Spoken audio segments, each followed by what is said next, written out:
Hello everyone, कैसे हैं? एक बार फिर पुनः आपके अपने YouTube channel Manisha coaching classes में आपको स्वागत करती हूँ। उम्मीद करती हूँ आप सब ठीक होंगे, बेहतर होंगे, मस्त होंगे, आपकी पढ़ाई ठीक चल रही है।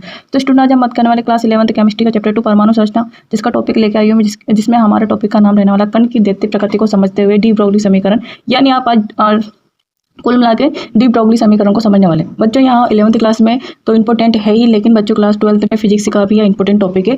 जो बच्चा 11th क्लास का है वो इसे कंप्लीट कर सकता है, तथा साथ ही जो बच्चा 12th में वो भी यहाँ से समझ सकता है, क्योंकि यहाँ बहुत हेल्पफुल वीडियो है। बच्चों, आप टॉपिक को 11th क्लास में पहले पढ़ते हैं, 11th क्लास में पहले पढ़ते हो, लेकिन 12th में फिजिक्स में पढ़ोगे।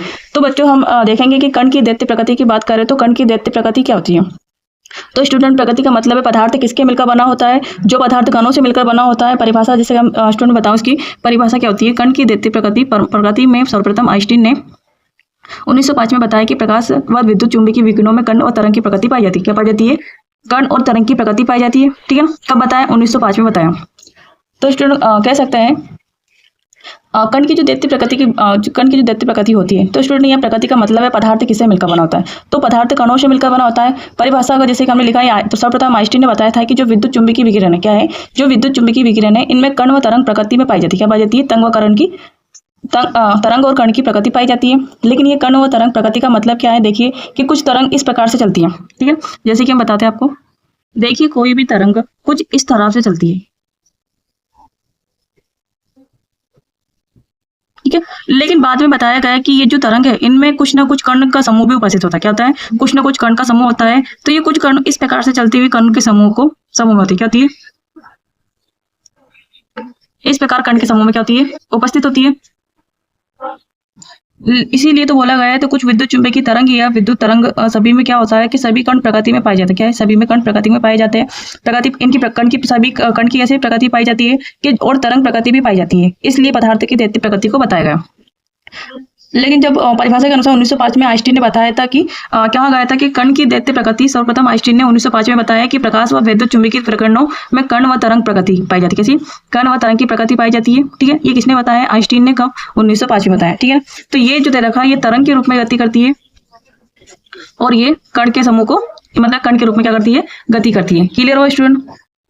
मतलब पदार्थ की दैत्य प्रकृति है, क्योंकि ये डी ब्रोगली ने बताया, डी ब्रोगली और आइंस्टीन ने बताया है, क्योंकि पदार्थ के अंदर इलेक्ट्रॉन प्रोटॉन उपस्थित होते हैं। क्या होते हैं? इलेक्ट्रॉन प्रोटॉन और न्यूट्रॉन उपस्थित होते हैं, क्योंकि आइंस्टीन ने इन्होंने बताया कि प्रकाश और विद्युत चुंबकीय विकिरणों में कैसी होती है? दैत्य प्रकृति होती है। कैसी होती है? दैत्य प्रकृति होती है। और दैत्य प्रकृति पाई जाती है कण की भी और तरंग की भी। कण की दैत्य प्रकृति का मतलब है कण तो यहाँ कण तो है ही, साथ ही भी यहाँ तरंग भी है, इसलिए इसकी दैत्य प्रकृति बताया गया। फिर डी ब्रोगली आए, उन्होंने बताया कि सुझाव दिया कि बताया कि जिस प्रकार प्रकाश की तरंग व कण दो प्रकाश में पाए जाते। क्या है? दोनों प्रकाश में पाए जाते हैं। तो दोनों प्रकार से पाए जाते हैं। तो जिस प्रकार से इस प्रकाश की तरंग व कण, क्या है? जिस प्रकार से प्रकाश में तरंग व कण दो प्रकाश में पाए जाने वाले ऐसे सूक्ष्म कण, जैसे कि इलेक्ट्रॉन, प्रोटॉन, न्यूट्रॉन, जिनकी दैत्य प्रकृति पाई जाती है। यदि कण की दैत्य प्रकृति पदार्थ की दैत्य प्रकृति में, या क्वेश्चन पूछा जाता है 2 नंबर में पूछा जाता है कि जो आपको इतना लिखना है कि बच्चों को आपको कह सकते हैं सिस्टोमेटिक। आपको मैं सिस्टोमेटिक इसलिए बताती हूँ ताकि आप कंफ्यूज ना हो, और जब क्वेश्चन कैसे पूछा लिया जाए। तो मुख्य रूप से बच्चों को आज हमारा जो टॉपिक है डी ब्रोगली समीकरण। क्या है? डी ब्रोगली समीकरण है। डी ब्रोगली समीकरण एग्जाम में वेरी वेरी वेरी इंपॉर्टेंट पूछा जाता है। ठीक, जैसे बच्चे आप सबको पता होगा कि थोड़ा सा कि जैसे कि मान लीजिए कि इलेक्ट्रॉन प्रोटॉन, क्या है? इलेक्ट्रॉन प्रोटॉन है, वह तरंग के रूप में गति करता है। तो जब विद्युत चुंबकीय की बात करते हैं तो वह तरंग के रूप में गति करता है। जब विद्युत चुंबकीय की बात करते हैं तो वह तरंग के रूप में भी गति करता है। तो जब तरंग के रूप में गति करता है, तो जैसे ये छोटा कण, क्या है? जैसे ये छोटे कण, मैंने अभी आपको समझाया कि कण जो होते हैं वह तरंग के रूप में मैंने दोनों ही प्रकृति में पाए जाते हैं। क्या पाए जाते हैं? दोनों ही प्रकृति में पाया जाता है। ठीक है, ये तरंग के रूप में पाया जाता है और ये कणों के रूप में पाया जाता है। ठीक है ना? तो स्टूडेंट, इसको मैं जैसे कि इसकी बता सकते हो कि सभी द्रव्य कण, क्या है? सभी द्रव कण कैसे होते हैं? गतिशील होते हुए तरंग के गुण में प्रदर्शित हो जाते हैं। किसके गुण में प्रदर्शित होते हैं? तरंग के गुण में प्रदर्शित हो जाते हैं। जैसे कि मैंने यहाँ पर कहा है कि यह छोटा सा कण है। क्या है? ये छोटा सा कण क्या है? मेरा एम। क्या है? ये छोटा सा कण क्या है? एम है। यह कह सकते हैं जिसका द्रव्यमान क्या है? एम है।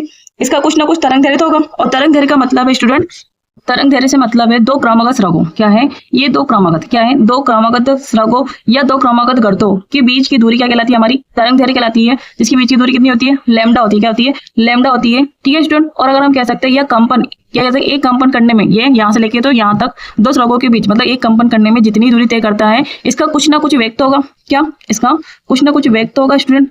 तो जैसे कि जो प्रकाश किरण गुजरती है तो उसका कुछ ना कुछ वेग होता है, जिसे हम सी से प्रेजेंट करते हैं, किससे प्रेजेंट करते हैं, सी से प्रेजेंट करते हैं, किससे, सी से प्रेजेंट करते हैं। दे रखा है कि साथ ही इसकी आवृत्ति भी होगी, क्या होगी, साथ में इसकी आवृत्ति भी होगी, जिस आवृत्ति को हम किससे प्रेजेंट करते हैं, न्यू से। इन्हीं चीजों को एक समीकरण के रूप में प्रदर्शित करता है, ये साथ में क्या होगी, इसकी आवृत्ति होगी, ठीक है। और आवृत्ति को किससे प्रेजेंट करते हैं, न्यू से प्रेजेंट करते हैं।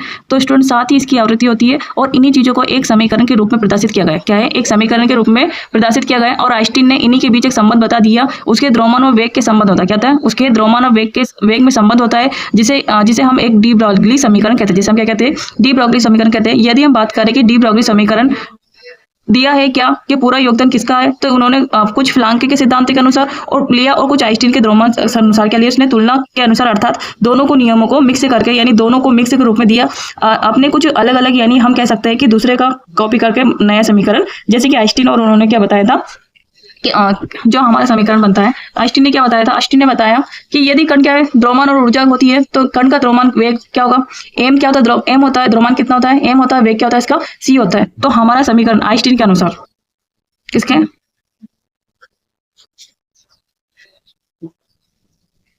आइंस्टीन के अनुसार क्या होता है हमारा समीकरण, E बराबर mc², जिसे इसने हमने क्या बोला, समीकरण एक नाम दे दिया, ठीक है। फिर प्लांके के समीकरण के अनुसार, प्लांके के नियम के अनुसार कर सकते हैं, इसके प्लांके के अनुसार। तो प्लैंक का नियम क्या होता है आपका, E समानुपाती न्यू। और स्टूडेंट हम E समानुपाती के चिन्ह को हटाने के लिए क्या लेते हैं, H एक फ्लांक स्थिरांक लेते हैं, क्या लेते हैं, H एक फ्लांक स्थिरांक लेते हैं। तो क्या बन जाएगा, E बराबर H न्यू, ठीक है। तो यहाँ पर जो H दे रखा है, क्या दे रखा है, ये इसको समीकरण में क्या मान लेती हूँ, 2 मान लेती हूँ, और यहाँ पे H क्या है, फ्लांक नियतांक, क्लियर। H क्या होता है, फ्लांक नियतांक होता है। अब इन दोनों समीकरण को हम कंबाइन कर सकते हैं, ठीक है। जैसे कि स्टूडेंट मैं समीकरण 1 और 2 से, समीकरण 1 व 2 से इसको मैं सॉल्व करूंगी, तो स्टूडेंट मेरा समीकरण क्या बनेगा, समीकरण 1 और 2 से। तो समीकरण 1 और 2 से सॉल्व करते हैं, तो दे रखा है मेरा mc² बराबर h न्यू, ठीक है। स्टूडेंट हम जानते हैं कि जो h न्यू होता है किसका होता है, फोटोनों की ऊर्जा, क्या कहते हैं इसे, फोटोनों की ऊर्जा कहते हैं। फोटोन का मतलब होता है छोटे छोटे कण या बंडलों का, बंडल क्या कहता है, फोटोन होता है, ठीक है। तो यहाँ पे आपने कभी पढ़ा होगा कि द्रव्यमान, तो हमारा न्यू बराबर क्या होता है स्टूडेंट, तरंग दैर्ध्य पढ़ा, आपने कभी पढ़ा है कि द्रव्यमान जो तरंग दैर्ध्य व आवृत्ति के क्या होता है, संबंध होता है, क्या होता है, इनके गुणनफल के क्या होता है, संबंध होता है। तो हमारा क्या हो जाता है, न्यू बराबर c/λ, क्या बन जाएगा, c/λ। तो इस न्यू के मान को हम किस में रखेंगे, समीकरण 3 में रखेंगे, किस में रखेंगे, समीकरण 3 में रखते हैं,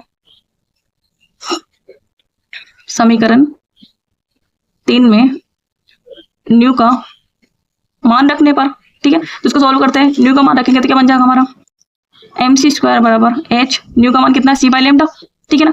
एक सी कैंसिल हो गया, बचा कितना हमारा, mc बराबर h/λ, क्या बचा, mc बराबर h/λ। तो स्टूडेंट जहां पे हमारा mc दे रखा है, ठीक है, तो इसको हमको ज्ञात क्या करना है, हमने तरंग दैर्ध्य ज्ञात करना है। तो हमारा समीकरण किस टाइप से बन सकता है तरंग दैर्ध्य के लिए, लैम्डा बराबर h/mc, ठीक है। और क्योंकि हम जानते हैं c क्या होता है, प्रकाश का वेग होता है, c क्या होता है, प्रकाश का वेग होता है, तो हम c बराबर क्या लिख सकते हैं, v। तो हमारा समीकरण बन जाएगा लैम्डा बराबर h/mv, क्या बन जाएगा, h/mv, ठीक है। तो यही हमारा क्या है, डी ब्रॉगली समीकरण है स्टूडेंट। चाहो तो आप इसे लिख सकते हैं कि mv बराबर, mv क्या होता है आपका संवेग के परिवर्तन की दर होती है, या फिर mv बराबर क्या हो सकता है, p के बराबर है। तो हमारा एक और समीकरण बन जाएगा यहाँ पर लैम्डा बराबर लिख सकते हैं हम h/p। यही क्या होता है आपका डी ब्रॉगली समीकरण, क्या है, डी ब्रॉगली समीकरण। क्लियर स्टूडेंट, आपको आई होप आपको क्लियर होगा, डी ब्रॉगली समीकरण है ये हमारा, ठीक है। आप इसको आसानी से सॉल्व कर सकते हैं, डी ब्रॉगली समीकरण बिल्कुल इजी है, 2 नंबर में पूछा जाता है स्टूडेंट। क्लास 11 के लिए बहुत इंपॉर्टेंट टॉपिक है, सबसे क्वेश्चन पूछा जाता है, लेकिन क्लास 12 में फिजिक्स में पूछा गया, ठीक है। इसमें फिजिक्स में पढ़ेंगे स्टूडेंट। तो आई होप आपको क्लियर होगा। हमारे चैनल को लाइक कर लीजिए, सब्सक्राइब कर लीजिए, बेल आइकन को प्रेस कीजिए। पदार्थ की दैत्य प्रकृति की बात करें स्टूडेंट, तो कण की दैत्य प्रकृति में सर्वप्रथम आइंस्टीन ने 1905 में बताया कि प्रकाश व विद्युत चुंबकीय विकिरणों में कण व तरंग प्रकृति में पाए जाते हैं। सन 1924 में लुई डी ब्रॉगली ने एक सुझाव दिया जिस पर प्रकाश के कण एवं तरंग दोनों प्रकृति में पाई जाती है। उसी प्रकार सभी सूक्ष्म द्रव कणों जैसे इलेक्ट्रॉन, प्रोटॉन, अणु, परमाणु आदि इलेक्ट्रॉन की दैत्य प्रकृति पाई जाती है, ठीक है। स्टूडेंट कण की दैत्य प्रकृति से मतलब है पदार्थ कण के रूप में भी उपस्थित होता है, तरंग के रूप में भी उपस्थित होता है। क्लियर। डी ब्रोगली के संबंध की स्थापना करें तो मैक्स प्लैंक एवं आइंस्टीन के द्रव्यमान ऊर्जा संबंधित प्रस्तावों को संयुक्त कर डी ब्रोगली संबंधित संबंध को व्युत्पन्न किया जा सकता है। जैसे मैक्स प्लैंक के अनुसार फोटॉन की ऊर्जा ई और आवृत्ति क्या है, न्यू होता है। इसे संबंध समीकरण दिया हमारा ई बराबर न्यू एच न्यू होता है, ये समीकरण 1 है। और जहाँ पे एच क्या हमारा प्लैंक नियतांक, ठीक है। इसी प्रकार आइंस्टीन के द्रव्यमान ऊर्जा संबंधित एक नियम दिया, जैसे ई बराबर एमसी स्क्वायर। क्लियर। यहाँ पे दे रखा है समीकरण एक और दोनों से सोल्व करेंगे तो हमारा समीकरण बन जाएगा एमसी स्क्वायर बराबर एच न्यू, ठीक है। जहाँ पर न्यू बराबर क्या होता है, सी बाई लेमडा होता है स्टूडेंट। जैसे कि हमने तरंग दैर्ध्य के बारे में पढ़ा, तरंग दैर्ध्य और आवृत्ति के संबंध को प्रेजेंट करता है, या एच न्यू न्यू प्रेजेंट करता है। तो जहाँ पे न्यू का मान समीकरण 3 में रखने पर क्या बन जाएगा हमारा एमसी स्क्वायर बराबर एच सी बाई लेमडा, ठीक है। जहाँ पे 1 सी से एक सी कैंसिल हो गया, बचा हमारा क्या एमसी स्क्वायर, एमसी बराबर क्या होगा एच बाई लेमडा, ठीक है स्टूडेंट। तो हमें तरंग दैर्ध्य याद करना रहता है, ठीक है। तो अब जैसे हम जानते हैं कि वी क्या होता है, प्रकाश का वेग होता है, क्या होता है प्रकाश का वेग होता है स्टूडेंट। जहाँ पे हम इसको सोल्व कर सकते हैं, लिख सकते हैं सी बराबर क्या लिख सकते हैं वी, सी की जगह पे हमने क्या लिखते हैं वी, तो हमारा समीकरण बनेगा एम बी बराबर एच बाई लेमडा, ठीक है। तो संवेग में परिवर्तन की दर एम बी बराबर क्या होता है स्टूडेंट हमारा पी होता है, मतलब द्रव्यमान और वेग के गुणनफल क्या होता है आपका बराबर पी होता है। तो हम इसकी जगह पे एम बी की जगह पे क्या लिख सकते हैं पी लिख सकते हैं। तो हमारा समीकरण बन जाएगा लेमडा बराबर एच बाई पी। क्लियर। यही हमारा क्या होता है डी ब्रोगली समीकरण होता है, क्या होता है इसी को हम डी ब्रोगली समीकरण कहते हैं। क्लियर।